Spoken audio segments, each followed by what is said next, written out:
Bueno, muy buenos días, jóvenes. Espero que estén bien. Esta mañana fría, fría. Tengo mis manitas heladas el día de hoy.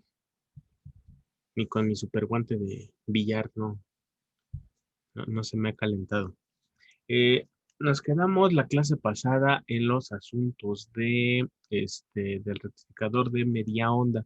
Hemos estado trabajando en ello.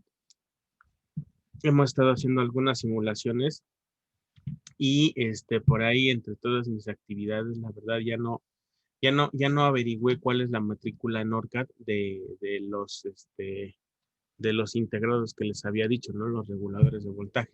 ¿Alguien lo hizo de puritita casualidad? ¿No? ¿Nadie? ¿En serio?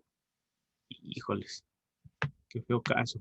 Pero bueno, vamos a avanzar un poquito. Sí queda pendiente esa parte de los reguladores porque sí es importante que entiendan cómo es el proceso de construcción y por qué todas las fuentes funcionan como funcionan, al menos las fuentes lineales. Pero quedó por acá un tema. Hola Daniel, buenos días. Quedó un tema pendiente del rectificador de media onda, el cual nada más lo vamos a ver así de refilón. Nada más dejen comparto mi pantalla. Ahí está. Espero que ahí nos veamos bien todos. Y me refiero a esto, miren. Resulta que cuando estamos hablando de los diodos, eventualmente ya vieron ustedes en la gráfica. ¿Cuál gráfica? ¿Se acuerdan que aquí teníamos una gráfica?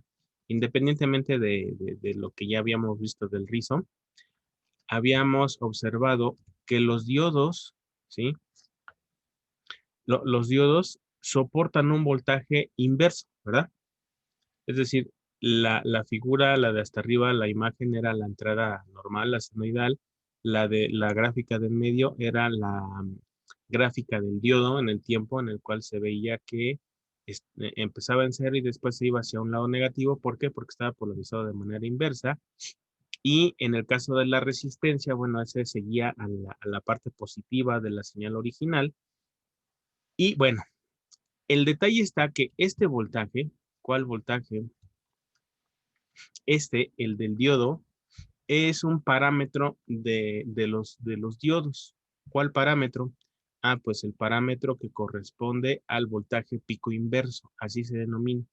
O voltaje pico de reversa, vamos a interpretarlo así porque en las hojas de datos creo que viene así. Ahorita vamos a buscar una hoja de datos. Viene el voltaje pico inverso y el voltaje pico inverso particularmente sí viene aquí en el libro, por si no lo habían leído, no lo habían visto. Por ahí viene uno que dice que el voltaje pico inverso es un parámetro importante porque dependiendo de la aplicación que se vaya a trabajar, se debe cuidar el tipo de diodo que se va a usar. ¿Por qué? Porque supongan ustedes que como parámetro de diseño les dicen que van a realizar un rectificador o un circuito con un diodo en el cual pueden haber voltajes, por ejemplo, de más de 1000 volts inversos, o sea, por algún motivo le llega un pico de 1000 volts, pues entonces en polarización inversa puede ser que el diodo en particular no alcance a detener la corriente. Porque acuérdense que uno de los parámetros en las hojas de datos de los transistores tiene que ver, si es cierto, con la corriente que puede circular a través de ellos en corriente directa, en polarización directa. Otro parámetro es el voltaje que va a haber entre sus terminales una vez que el diodo esté encendido o que esté en polarización directa. Y el tercer parámetro importante es este voltaje pico inverso, es decir, cuál es el voltaje más negativo que yo le puedo colocar al diodo antes de que empiece a conducir de manera inversa. Y eso lo habíamos visto. Y a ver, aquí voy a intentar hacer un dibujo. Permítanme tantito. Recuerden que en el caso del diodo, acuérdense que el diodo tiene una gráfica así, ¿no?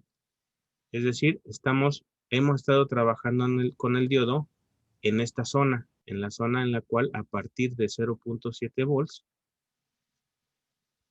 el diodo está conduciendo sin ningún problema.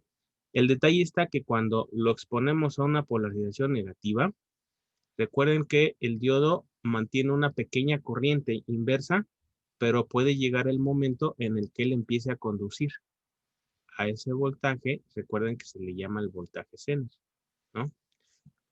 O voltaje de ruptura inversa.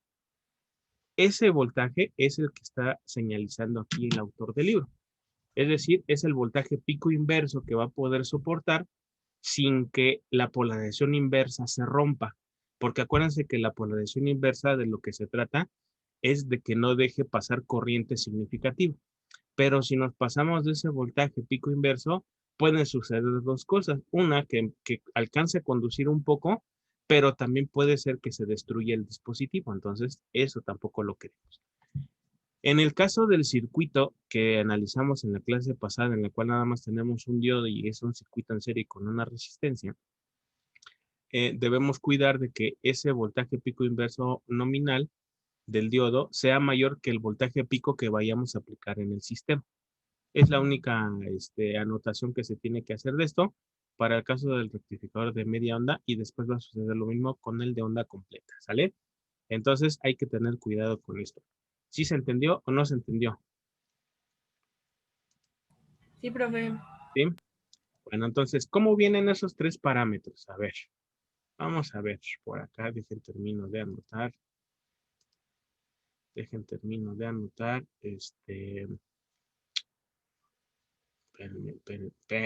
tantito. Ahí está. Es que entre tantas ventanas luego me hago bolas. A ver, aquí vamos a poner en Google. Digo, para que vean cómo vienen las hojas de datos, ¿no? Aquí también borro todos mis garabatos. Está.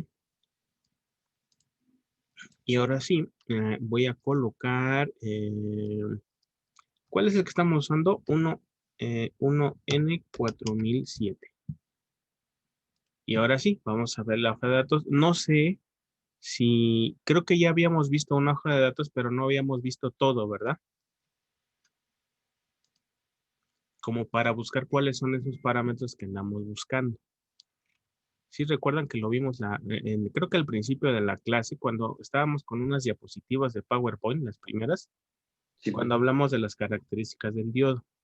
Sí lo vimos, ¿verdad? sí, profe. Sí. A ver, me voy a ir con esta hoja de datos. Y creo que ahí está, miren. Es toda una serie. A ver, permítanme tantito que el frío me está afectando. Espérenme tantitito, ¿eh?